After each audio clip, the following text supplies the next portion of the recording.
बैनुल अक़वामी तिजारत मुख्तलिफ ममालिक में कंपनियों के ज़रिए सामान और ख़िदमात की खरीद व फ़रोख्त है। आलमी तिजारत सार्फिन और ममालिक को ऐसी अशिया और ख़िदमात हासिल करने का मौका फराहम करती है जो इनके अपने ममालिक में दस्तयाब नहीं है। यह मकामी तौर पर हासिल करना ज़्यादा महंगा पड़ सकता है। रोड, समंदर, रेल और हवाई ममालिक के दरमियान सामान और ख़िदमात की दरामद और बरामद के 4 रास्ते हैं। आज कारोबार की दुनिया में तमाम सामान को 90% से ज़्यादा जहाज़ के ज़रिए मुंतकिल किया जाता है। बैनुल अक़वामी आज़ाद तिजारत के कुछ फ़वाइद में मुलाज़मत की बेहतर मौक़े, बैनुल अक़वामी मंडियों के ज़रिए आमदनी में इजाफ़ा, मसनूआत की तनव्वुअ में इजाफ़ा, गुर्बत की कमी और मुआशी मौक़े में इजाफ़ा शामिल है। तकरीबन किसी भी किस्म की मसनूआत बैनुल अक़वामी मार्केट में मिल सकती हैं। मिसाल के तौर पर खुराक, कपड़े, स्पेयर पार्ट्स, तेल, जेवरात, ग्रोसरी, स्टॉक और करेंसी हैं। मिसाल के तौर पर खाने की मसनूआत जिनमें खाम माल, प्रोसेस शुदा मसनूआत और मशरूबात शामिल हैं, लोगों की रोज़मर्रा की ज़िंदगी के लिए आम हैं और ज़रूरी अशियाएँ हैं। लिहाजा आबादी की ज़रूरियात को पूरा करने और ग़ज़ाई तहफ़्फ़ुज़ को बरकरार रखने के लिए इन मसनूआत की बैनुल अक़वामी तिजारत ज़रूरी है। सयाहत, बैंकिंग, मुशावरत और नक़्ल व हमल जैसी खिदमात भी बैनुल अक़वामी तिजारत का एक अहम हिस्सा हैं। बैनुल अक़वामी सतह पर कारोबार करना अंदरूनी कारोबार के मुकाबले में ज़्यादा पेचीदा अमल है। जब तिजारत 2 या 2 से ज़्यादा हुकूमतों के दरमियान होती है तो करेंसी, हुकूमती पॉलिसियाँ, माशियात, अदालती निज़ाम, क़वानीन और स्टॉक मार्केट जैसे अवामिल मुल्कों की तिजारत को मुतासिर करते हैं।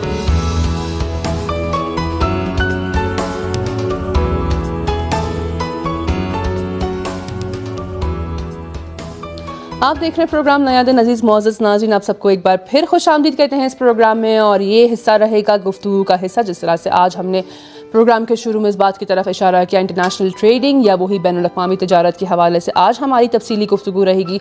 जो लोग इस चीज़ का शौक़ रखते हैं, मैं उनसे रिक्वेस्ट करूँगी कि इस हिस्से को बगौर देखिए और बगौर सुनिए। हमारे मोअज़्ज़ज़ मेहमान हुसैन मज़हर साहब यहाँ पर हमारे साथ हैं। हम चलेंगे इनकी खिदमत में। सलाम करती हूँ मज़हर साहब, आपकी खिदमत में बहुत बहुत खुशामदीद। वालेकुम अस्सलाम, बहुत शुक्रिया जी। और मैं चाहूँगी कि हमारे नाज़रीन के लिए एक मुख्तसर सा इंट्रोडक्शन अपना आप करवा दे तो मेहरबानी होगी। मेरा नाम मज़हर हुसैन है एंड मैं PhD कैंडिडेट हूँ शहीद बेशी यूनिवर्सिटी से और मैं international trade and world financial institutions में PhD कर रहा हूँ। ज़बरदस्त। तो मेरे ख्याल से आज की मौजू पर आपसे बेहतर कोई रोशनी नहीं डाल सकता था, तो शुक्रिया अदा करते हैं आप तशरीफ़ लाए। मज़हर साहब, हमारे बहुत सारे ऐसे अजीज़ नाज़रीन जो शायद इस फील्ड में आने का शौक़ रखते हैं, नौजवान हैं और प्लानिंग कर रहे हैं अभी, तो मैं चाहूँगी कि हम बिल्कुल बेसिक से स्टार्ट करें और फिर आगे बढ़ें। तो ये कि इंटरनेशनल ट्रेडिंग दरअसल इसका ताल्लुक़ किस शोबे से है और ये कहाँ से शुरू होता है, बताएं हमें।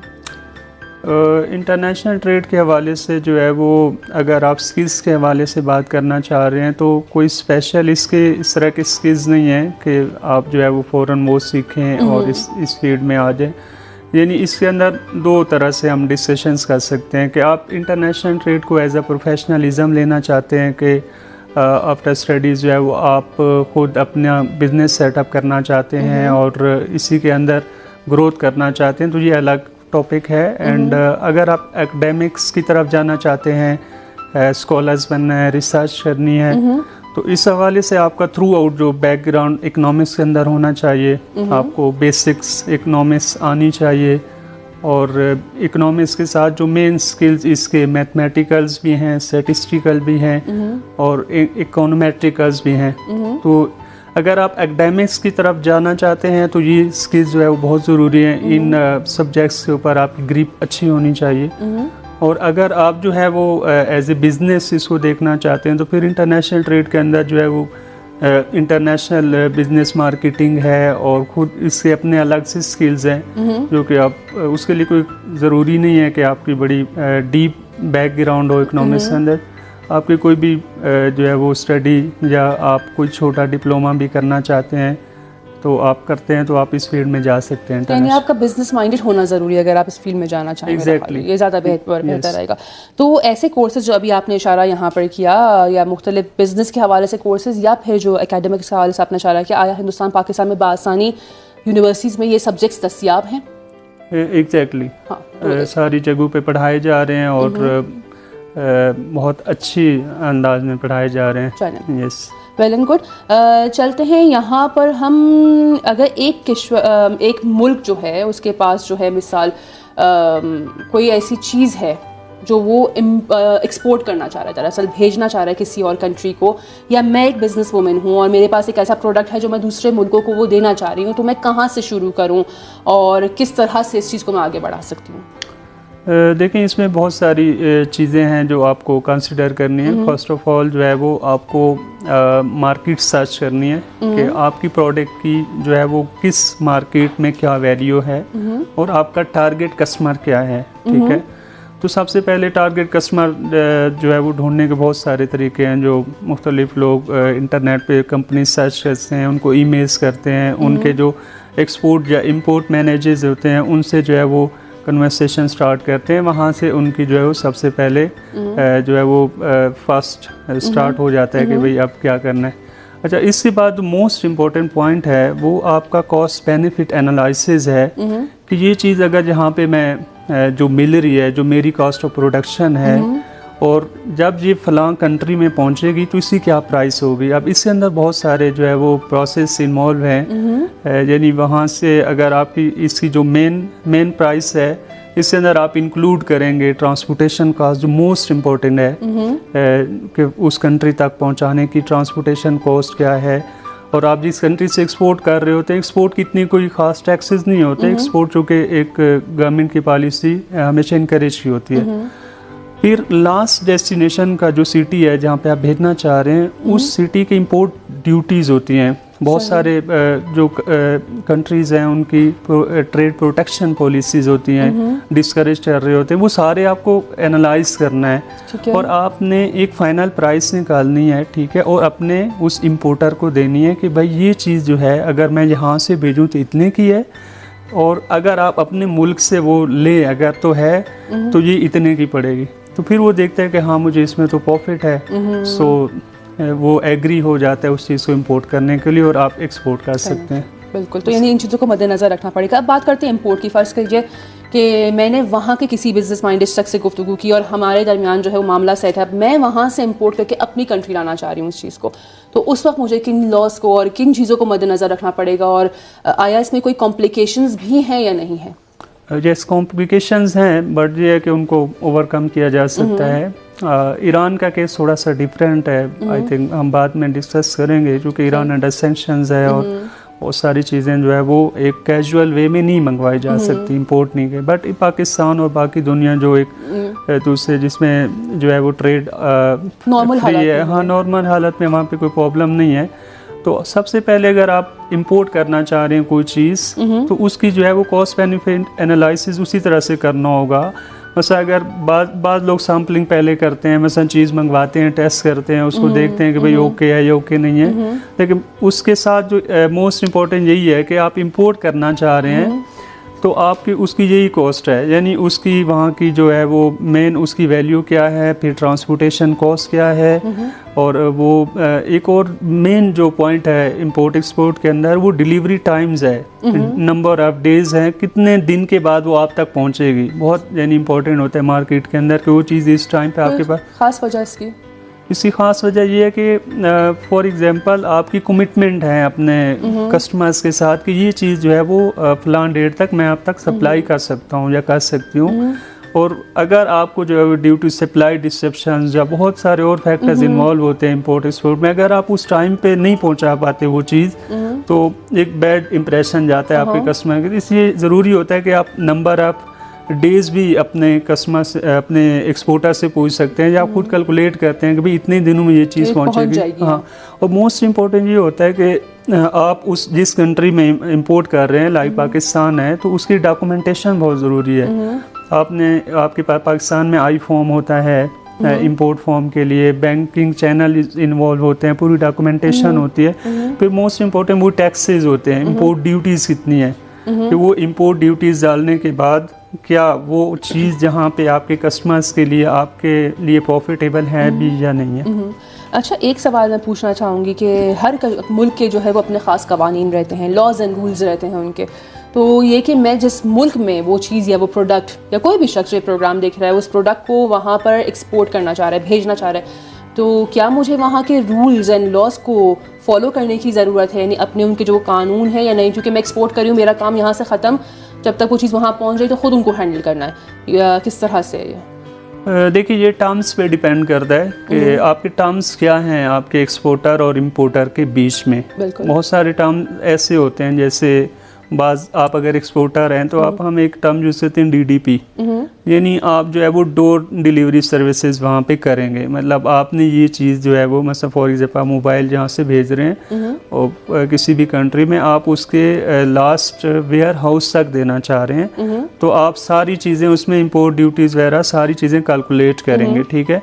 लेकिन एक दफ़ा ये है कि आप कहते हैं जी मैं अपने FOB टर्म्स हम उसको बोलते हैं, मतलब आप मैं फ़लाँ पोर्ट तक दे दूँगी, यानी अपने उस कंट्री की जो पोर्ट होगी लास्ट वहाँ तक दे दूँगी, उसके बाद आपका अपना काम है आप। हाँ, तो ये चीज़ जो है वो बहुत ज़रूरी है। अलबत्ता बहुत सारे रेगुलेशंस इंपॉर्टेंट होते हैं, वो आपको पहले चेक करने होते हैं, और जो ट्रेड मिनिस्ट्रीज़ होती हैं उस गवर्नमेंट उस कंट्री की, वहाँ पे आप जाके रेगुलेशंस पढ़ सकते हैं, और मेंशन होता है कि आया इंपोर्ट ड्यूटीज़ इसकी किस तरह से होंगी, आया इंपोर्ट अलाउ भी है या नहीं है। क्योंकि हम एक और टर्म दी इंटरनेशनल ट्रेड में यूज़ करते हैं, वो ट्रेड प्रोटेक्शन पॉलिसी हम बोलते हैं, प्रोटेक्शनिज़म। मतलब एक कंट्री चाह रहा होता है कि ये जो चीज़ है ये हमारे कंट्री में इंपोर्ट ना हो, डिस्करेज किया जाता है। यानी बाज़ कंट्री तो बैन करते हैं, लेकिन बाज़ कंट्री कहते हैं नो, सो इंपोर्ट अलाउड है, बट हैवी टैक्सेस उसके ऊपर इम्पोज किए जाते हैं कि वो डिस्करेज हो। तो वो एक्चुअली क्या करना चाह रहा होता है वो कंट्री, कहता है कि भाई ट्रेड प्रोटेक्शनिज्म पॉलिसी ये कहती है कि भाई आप अपनी डोमेस्टिक जो चीज़ बन रही है उसको प्रोटेक्ट कर सको, क्योंकि अगर आप बाहर से चीज़ ला रहे हैं और वो डोमेस्टिक भी प्रोड्यूस की जा रही है तो बहुत मुश्किल होता है अपने लोकल उसको कम्पीट करना। तो वो चाहते हैं कि चलो उसको डिस्करेज करें, अपने लोगों को जो है वो प्रमोट किया जाए, इनकरेज किया जाए। और दूसरा है कि आपके मुल्क का सरमाया जो है वो खारिज हो रहा होता है वहाँ से, क्योंकि आप जो है वो चीज़ ले रहे हैं वहाँ से, तो उन्हें हैवी रकम दे रहे हैं, कैश दे रहे हैं, जो भी दे रहे हैं आप, तो ये कि उसमें भी ये काफ़ी जो है मुख्तलिफ मुल्कों की अपनी ख़ास पॉलिसीज़ रहती है। बात हमने की कैश की, ये डील्स जो बैनुल-अक़वामी सतह पर होती हैं, तो किस तरह से ये डील्स दरअसल अंजाम होती हैं? मैं चाहूँगी थोड़ी डिटेल्स हमें बताएं इस हवाले से आप। देखें, ईरान के केस के अलावा बाकी केसेस जो दुनिया के कैजुअल हैं, नॉर्मल हैं, उनके अंदर बैंकिंग चैनल्स इन्वॉल्व होते हैं। और फॉर एग्जांपल हम उसको LC भी बोलते हैं, लेटर ऑफ क्रेडिट उसको बोलते हैं। फॉर एग्जांपल आप एक्सपोर्टर हैं तो आपने माल भेजना है, ठीक है, अब आपको अपने पैसे की गारंटी चाहिए, ठीक है, और जो इंपोर्टर है वो उसको इस बात का डर है कि क्या मेरा माल ये पहुंचेगा भी सही नहीं, तो so what is the best way? तो बेस्ट वे ये होता है कि आप बैंक इन्वॉल्व करते हैं। बैंक क्या करता है? गारंटर बनता है। बैंक एक लेटर जारी करता है, फॉर एग्जांपल आपको और आप दोनों के बीच एक एग्रीमेंट टाइप होता है। वो कहता है कि अच्छा ये माल ये वहाँ पे भेज रहा है, ठीक है, उस कंट्री से आपको भेज रहा है, और इंपोर्टर क्या करता है, एक कैश जो डिस्कस हो चुका होता है पूरी अमाउंट वो बैंक में डिपॉजिट करा देता है, ठीक है, बैंक में वो डिपॉजिट करा देता है। एक्सपोर्टर को कहता है बैंक के अब इसकी पेमेंट लग चुकी है, आ चुकी है अकाउंट में, अब आप जो है माल को भेज दो। तो वो जैसे माल भेज देता है, ठीक है, फिर वो माल को जैसे बैंक से पेमेंट रिसीव करता है, उसके बाद एक जो है वो एक ख़ास डॉक्यूमेंट है जिसमें हम बहुत टर्म्स में है इंटरनेशनल उसकी टर्म्स में, या शिपिंग की हम टर्म्स में उसको BLB कहते हैं, बिल ऑफ लीडिंग बोलते हैं हम। तो वो रिलीज़ करता है, तो अब इंपोर्टर को माल मिल जाता है और एक्सपोर्टर को पैसा मिल जाता है। तो ये बेस्ट वे है। और ईरान झंझट के जी बिना किसी झंझट के आराम से जो है काम हो जाता है, यानी आपको गारंटी है कि आपका माल मिल रहा है, ऐसा हम कह सकते हैं कि गारंटी दी जा रही है आपको। यस, एग्जैक्टली, गारंटी दी जा रही है। सही, ठीक है, इंशाल्लाह गुफ्तगू आपसे आगे बढ़ाएंगे। यहाँ पर हम बहुत ही अहम और बेख्याल से ऐसे नुकात जो शायद नॉर्मल ज़िंदगी में हम डिस्कस नहीं करते, यहाँ पर हम जो है उस पर गुफ्तगू कर रहे हैं। हमारे जो नाज़रीन बिजनेस माइंडेड हैं यहाँ उनकी कोशिश ये है कि वो इस फील्ड में आगे बढ़ें, तो एक ज़बरदस्त गुफ्तगू आपके लिए हम पेश करें। चलते हैं प्रोग्राम का एक और हिस्सा देखते हैं, उसके बाद लौटेंगे आपकी खिदमत में।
जी अज़ीज़ नाज़रीन, आप देख रहे हैं प्रोग्राम नया दिन। हमारी यहाँ पर गुफ्तगू चल रही है मज़हर हुसैन के साथ, और ये कि हम इंटरनेशनल ट्रेडिंग, बैनुल-अक़वामी तजारत के हवाले से गुफ्तगू करें। क्या पेचीदगियाँ हैं, क्या मसाइल हैं, किस तरह से इन ट्रेड्स को हैंडल किया जाता है, इस हवाले से हम तफसीली गुफ्तगू करें। मज़हर साहब, एक सवाल पूछना चाहूँगी कि हर चीज़ में हम देखते हैं, हर काम में आप देखते हैं एक रास्ता, कॉमन रास्ता होता है और सब उसी ट्रैक पर चलते जाते हैं। आया ट्रेड में भी ऐसा कोई कॉमन रास्ता है ट्रेड के लिए, चीज़ों को यहाँ से वहाँ जो है पहुँचाने के लिए? तो वो कॉमन रास्ता अगर है तो कौन सा है और क्यों लोग ज़्यादा उसे प्रेफर करते हैं? इंटरनेशनल ट्रेड के हवाले से जो मेन चीज़ का प्रॉब्लम आता है इंपोर्टर एक्सपोर्टर के बीच, वो पेमेंट ऑफ टर्म्स का होता है। बाज़ लोग जो है वो एक चीज़ मंगवाना चाह रहे हैं या भेजना चाह रहे हैं, उनको जो पेमेंट्स के प्रॉब्लम आते हैं वो बहुत इम्पोर्टेंट होते हैं, और उनकी कोशिश होती है कि अक्सर झगड़ा भी इसी पे हो जाता है कि मसलन एक्सपोर्टर कहता है मैंने माल भेजा है, आपने अभी तक पैसा नहीं दिया, या माल नहीं पहुंचा है, पैसे पहुंच गए हैं, इसका बरक्स। बिल्कुल, बहुत सारी कॉम्प्लिकेशंस के लिए बेस्ट वे यही होता है कि जो एक्सपोर्ट इंपोर्ट के अंदर जो दुनिया के अंदर है, वो टर्म्स जो सबसे बेस्ट टर्म है वो 100% एडवांस पेमेंट का होता है। बट ये है कि ये डिपेंड करता है कि उन दोनों की आपस में अंडरस्टैंडिंग क्या है, एक्सपोर्टर और इंपोर्टर की। और दूसरा, मैंने जो आपको तरीका बताया है, सबसे बेस्ट जो कैजुअल वे में दुनिया ट्रेड करती है वो बैंकिंग चैनल है, और आप उसी को इन्वॉल्व करें, और वो सेफ भी है और बेहतर भी। मेरे ख्याल से काबिल भरोसा जो रास्ता सबसे है वो यही रहेगा। अच्छा, चलते हैं यहाँ पर कि एक मुल्क में आप जो है वो एक एज ए एक्सपोर्टर वहाँ काम कर रहे हैं, तो कॉम्प्लिकेशंस भी होंगी वहाँ पर ज़रूर। तो थोड़ी बहुत उन कॉम्प्लिकेशंस के हवाले से हमें बताएंगे आप? देखिए, कंपटीशन की अगर हम बात करें तो कंपटीशन आपकी प्रोडक्ट के ऊपर है कि आपकी प्रोडक्ट जो है वो कितनी उसकी डिमांड है वहाँ पे, और कितना उसको लोग जो है पसंद करते हैं, लेना चाहते हैं। तो फिर आप अपने कॉस्ट बेनिफिट एनालिसिस में आप इन चीज़ों को देखें पहले कि आया वहाँ पे आपके लिए कितना प्रॉफिटेबल है, और आप आया compete कर भी सकते हैं या नहीं कर सकते। ये मैंने चूँकि शुरू में कहा था, ये फर्स्ट फेज़ है बिल्कुल आपका, और आपकी फर्स्ट फेज़ में ये चीज़ें हैं। लेकिन एक और अलग केसेस में ये होता है, बाज़ ब्रांड्स होते हैं जो बहुत ज़्यादा वहाँ पे फेमस होते हैं, हाई-फाई ब्रांड्स, हाँ, उनको कोई प्रॉब्लम ही नहीं होती, और कंपनी से आपस में म्यूचुअल जो अंडरस्टैंडिंग्स और एग्रीमेंट्स होते हैं वो इतने अच्छे बने होते हैं कि वहाँ पे कोई कॉम्प्लिकेशंस आती नहीं है, पेमेंट्स हैं, बहुत सारी चीज़ें। तो मेरे ख्याल में कंपटीशन वहाँ पे नहीं आता। कंपटीशन आम सूरत में आता है, जैसे बहुत ही आप जैसे वेजिटेबल्स हैं, फ्रूट्स हैं, इनके अंदर बहुत ज़्यादा होता है कंपटीशन, क्योंकि बहुत सारे वहाँ पे भी अगर होती हैं या बाज़ औक़ात नहीं भी होती, तो बहुत सारे कंट्री से आ रहा होता है, माल जा रहा होता है, तो वहाँ पे कंपटीशन का ज़्यादा सामना करना पड़ता है। पेरिशेबल आइटम्स भी हम इनको बोलते हैं। सही। अच्छा, अगर हम बात करते हैं खुद हिंदुस्तान और पाकिस्तान की, तो एक एक्सपोर्टर को किन मुश्किलात का सामना या किन कानून जो वहाँ बनाए गए हैं उनको मद्देनज़र रखते हुए अपने जॉब को स्टार्ट करना है? अभी स्टार्ट नहीं किया, एक बिजनेसमैन है जो चाह रहा है कि इस इंटरनेशनल ट्रेड की दुनिया में कदम रखे, हिंदुस्तान पाकिस्तान से ताल्लुक़ है इसका, तो किन चीज़ों को मद्देनज़र रखते हुए वो पहला कदम उठाएगा? वहाँ पर लॉज और कवानीन हैं इस हवाले से, वहाँ पर उनको फॉलो एग्जैक्टली हैं, बिल्कुल। हमारे जो है वो स्टेट बैंक ऑफ पाकिस्तान के भी रेगुलेशंस हैं, और मेन जो हमारा फेडरल बोर्ड ऑफ रेवेन्यू है उसके भी लॉज हैं, उसके ऊपर इंपोर्ट ड्यूटीज़ के रेगुलेशंस मौजूद हैं, एक्सपोर्ट ड्यूटीज़ के भी मौजूद हैं। और वही बात वही आ जाती है कि मार्केट और टारगेट कस्टमर आपका कहाँ पे है, आप कहाँ से स्टार्ट लेना चाहते हैं। देखिए, पाकिस्तान के साथ जो ट्रेड है, दुनिया की बहुत अच्छी अपॉर्चुनिटीज़ हैं, लोग ट्रेड कर भी रहे हैं, लेकिन कुछ हालात बाज़ औक़ात जो है वो डॉलर की जो फ्लक्चुएशन है ये बहुत इंपॉर्टेंट होती है इंपोर्टर और एक्सपोर्टर के बीच में। तो फॉर एग्जांपल एक्सपोर्टर को तो मे भी वो फ़ायदा दे, लेकिन आपका जो इंपोर्टर होता है वो बाज़ को बहुत सर्वाइव करता है। अगर आप पाकिस्तान से इंपोर्टर हैं, यानी डॉलर की फ्लक्चुएशन बाज़ औक़ात आपकी जो है एक कॉस्ट होती है, लेकिन अगर डॉलर इंक्रीज़ हो जाता है सडनली, तो एकदम उसकी प्राइस हाई हो जाएगी, उसकी टोटल कॉस्ट बेनिफिट एनालिसिस उसने किया तो वो बढ़ जाएगी। बिल्कुल। तो इस वजह से बहुत सारी चीज़ों को समझदारी के साथ, छोटे लेवल पे, अच्छे अंदाज से, सबसे पहले आप म्यूचुअल अंडरस्टैंडिंग बनाएं। अगर आप इंटरनेशनल मार्केट में जा रहे हैं तो आप इतना ट्रस्ट डेवलप करें। आप बाज़ लोग जो मसले हैं इसमें एक्सपोर्ट वो यही होते हैं कि एक चीज़ एक दफ़ा एक एक्सपोर्टर अच्छी चीज़ भेजता है अपने इंपोर्टर को, दूसरी दफ़ा क्वालिटी मिनिमाइज़ कर देता है, बहुत प्रॉब्लम होता है। इवन ईरान में भी ये बहुत ज़्यादा है, लोगों की शिकायत होती है कि भाई एक दफ़ा इन्होंने माल ठीक भेजा, दूसरी अगली दफ़ा जो बार है जो है वो, वो तो ये चीज़ें आप ना करें। अगर आप लॉन्ग टाइम अपना इंटरनेशनल बिजनेस में रहना चाहते हैं तो आप अपनी क्वालिटी पे कॉम्प्रोमाइज़ ना करें, अपने कस्टमर को जो है वो धोखा ना दें, राज़ी रखें हाँ उसे। उसके साथ हमेशा जो है वो आप लॉयर रहें और जो टर्म्स आपने बताए हैं उनको फॉलो करें। जो एग्रीमेंट आपने किया है वो जो हाँ है उस उनको पर रहें। एग्जैक्टली आप फॉलो करें तो आपको कहीं पे भी प्रॉब्लम नहीं आएगी इंटरनेशनल ट्रेड के। और मोस्ट इम्पॉर्टेंट जो फैक्टर है कि आप किसी भी शॉर्टकट को ना अपनाएं। मतलब आप किसी कंट्री में भेज रहे हैं, आप ऐसा कोई तरीका ना करें कि भाई स्मगल एक्ट्स जो है वो आप बहुत देखा जाता है इंटरनेशनल ट्रेडिंग में। कॉम्प्लिकेशंस। आप हमेशा रूल्स को फॉलो करते रहें और जो वहाँ के रूल्स हैं, अगर आप इंपोर्ट कर रहे हैं तो आप इंपोर्ट के रूल्स को फॉलो करते हैं तो कोई प्रॉब्लम नहीं है। चलें। अच्छा, एक सवाल पूछना चाहूँगी, मेरे जहन में अचानक ये सवाल आया। मैंने देखा है बहुत से लोग जो बिल्कुल नया कदम रखते हैं इस फील्ड में, इस शोबे में, तो उनका ये होता है कि पहले मिसाल मेरा टारगेट मुल्क, मिसाल मैं कह रही हूँ, सोचिए पता नहीं क्या कहूँ, जापान, ठीक है, तो वहाँ जाकर पहले देखते हैं, यानी हम जाएं, मार्केट को टच करें, देखें मार्केट में किस चीज़ की ज़रूरत है, हमारे प्रोडक्ट की वैल्यू क्या है। यानी अपने बिज़नेस को स्टार्ट करने से पहले या इंटरनेशनल ट्रेड स्टार्ट करने से पहले आया ये ज़रूरी है उस इलाके का सर्वे किया जाए या सफ़र किया जाए और ख़ुद पर्सनली आप वहाँ तजुर्बा हासिल करें कि यहाँ पर इस प्रोडक्ट की क्या अहमियत है। जैसे ये बहुत इम्पोर्टेंट है, ये बहुत अच्छा सवाल भी है आपकी तरफ से कि देखें इसका बेस्ट वे क्या होता है। बाज़ लोग इसको यानी इन्वेस्टमेंट भी, हम तो इन्वेस्टमेंट कहते हैं अपनी ज़ुबान में। देखें आप जापान ज़रूर जाएं और इंटरनेशनल एग्जीबिशंस होती हैं हर कंट्री के अंदर, और ये इनकी इंफॉर्मेशन जो ट्रेड मिनिस्ट्रीज़ होती हैं इनकी वेबसाइट पे मौजूद होती हैं। और फॉर एग्जांपल आपकी जो है वो प्रोडक्ट फूड आइटम्स में आती है तो आप फूड आइटम्स के रेलेवेंट जितनी भी एग्जीबिशंस हैं जो इंटरनेशनल लेवल की हों, जिसमें मेन एक्सपोर्टर या इंपोर्टर पार्टिसिपेट कर रहे हों या मैन्युफैक्चरर जो है वो पार्टिसिपेट कर रहे हैं, तो देन आपको जाना चाहिए वहाँ पे। और वहाँ पे जब आप इंटरनेशनल एग्जीबिशंस में जाते हैं तो वो जो लोग आए होते हैं वहाँ पे वो आपको जो है वो रेडी टू लिसन होते हैं, आपको सुनने आए होते हैं। तब आप अगर उनके साथ कोई भी एग्रीमेंट करना चाहते हैं, बात करना चाहते हैं, तो बहुत अच्छा वो मौका होता है, टाइम होता है। और सबसे बेहतरीन तरीका जो कॉन्टैक्ट्स बनाने का है या इंटरनेशनल मार्केट में इंटर होने का है वो यही होता है कि आप वहाँ विज़िट करें, इंटरनेशनल एग्जीबिशन में मुख्तलिफ मैन्युफैक्चरर से, एक्सपोर्टर से, इम्पोर्टर से इंटरेक्ट करें। और वहाँ पे उनके पास अगर आपको कोई चीज़ ऐसी है सैम्पलिंग करनी है, आप अपने सैंपल देना चाहते हैं तो वहाँ लेके जाएं, उनसे लेके आना चाहते हैं तो लेके आएँ। तो बेस्ट यही होता है कि आप वहाँ पे जाएं, विज़िट करें। यानी ये जो बड़े एक्सपोज लगाए जाते हैं मुख्तलिफ इलाकों में, हमने देखे हैं मुख्तलिफ शहरों में, और अक्सर हमने देखा है कि उसमें लिखा होता है कि यहाँ पर दूसरे मुल्क भी आए हैं अपना वो प्रोडक्ट शो करने के लिए, तो ये बेस्ट ऑप्शन है। एक सवाल पूछना चाहूँगी, हम बात करें इंटरनेशनल ट्रेड की। इंटरनेशनल ट्रेड में एक चीज़ जो बड़े पैमाने पर मैंने देखा है तिजारत या ट्रेड जिसकी होती है वो फूड प्रोडक्ट्स होते हैं। Exactly. और ये कि यहाँ कुछ नहीं मिल रहा किसी और मुल्क सारा, आजकल हम देख रहे हैं कि ऐसे अजीब व गरीब फल जो कभी हमने नहीं देखे, तो कहा जाता है मिसाल वो मलेशिया के हैं, थाईलैंड के, पता नहीं कहाँ से।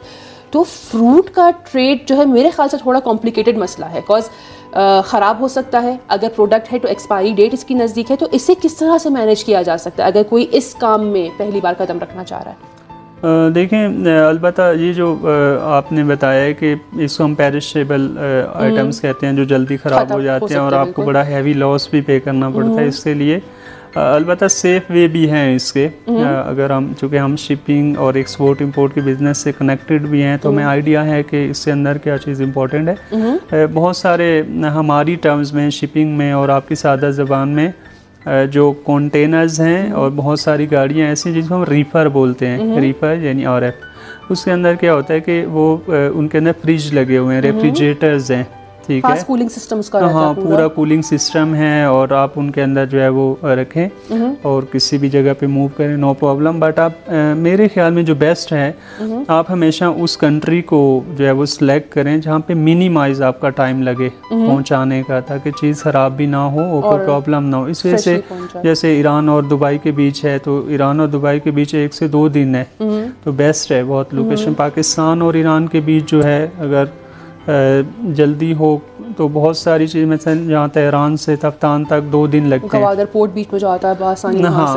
तो ये तरीके हैं, यानी इनके अंदर पॉसिबिलिटी है, लेकिन कॉम्प्लिकेशंस अपनी जगह पे रहते हैं। आपको रास्ता पता होना चाहिए और वो रूट पता होना चाहिए कि कहाँ अपनी इस प्रोडक्ट को आप बेचना चाह रहे हैं या दरअसल वहाँ उस मुल्क में भेजना चाह रहे हैं, तो ये बहुत ज़रूरी है। एक सवाल और मेरे जहन में अभी आया था, वो मैं आपसे इसके हवाले से पूछना चाह रही हूँ कि मिसाल के तौर पर मैंने एक प्रोडक्ट भेजा, मैंने कंटेनर भेजा, किसी भी वजह से वो टाइम पर नहीं पहुंच सका और या वो प्रोडक्ट पूरी तरह से ख़राब हो गया है या मिसाल के तौर पर कोई हादसा पेश आया है कि वो चीज़ वहाँ नहीं पहुंच पाई, अगर पहुंची भी है तो ख़राब हालत में पहुंची, अब यहाँ पर वो रकम जो बीच में आनी जानी थी उसका क्या होगा? देखिए, अगर मैं इस तरह की, अगर आप पहले आपके इसमें नहीं था तो इंश्योरेंस के भी रस्ते हैं, यानी आपको बेहतर है कि आपको लग रहा है कि ऐसा कोई प्रॉब्लम आ सकता है तो बहुत सारी एक्सपोर्ट के खुद जो पोर्ट्स हैं वहाँ पे इस तरह की कंपनीज हैं जो इंश्योरेंस भी आपको देती हैं। अच्छा। हाँ, बहुत सारी प्रोडक्ट्स इंश्योरेंस भी होती है। और अगर आपका जो है प्रोडक्ट, फॉर एग्जांपल जो आपका कंटेनर जो है, आपकी मिस्टेक, जो आपके इंपोर्टर की या एक्सपोर्टर की मिस्टेक नहीं है, यानी किसी और की मिस्टेक है, थर्ड पर्सन जो बीच में है, हाँ, जो ट्रांसपोर्टेशन की कंपनी है या शिपिंग कंपनी है, तो then they will be responsible और वो लॉस वो कर सकते हैं। हाँ, आप उनको क्लेम करेंगे और आप जो है वो पोर्ट पे जाके बहुत सारे गवर्नमेंट के जो ऑफिसेज होते हैं वहाँ पे क्लेम करेंगे, उनसे बात करेंगे, तो आप जो है वो इसका कोई बेटर वे निकाल सकते हैं। इसके लिए भी कानून रखा गया है, हाँ, परेशान होने की जरूरत नहीं, लॉज मौजूद हैं और कोई प्रॉब्लम नहीं आते। ज़बरदस्त, आपका शुक्रिया अदा करती हूँ मज़हर साहब, आप तशरीफ़ लाए यहाँ पर। बहुत अहम और मेरे ख्याल से बहुत कीमती नुकात आपने यहाँ पर बयान किए इंटरनेशनल ट्रेड के हवाले से। शुक्रिया अदा करते हैं अपने मौजूद मेहमान का। अजीज़ नाज़रीन, इन सब खुद आपसी कर चुके हैं और हम साथ मिलकर प्रोग्राम का एक और हिस्सा देखते हैं।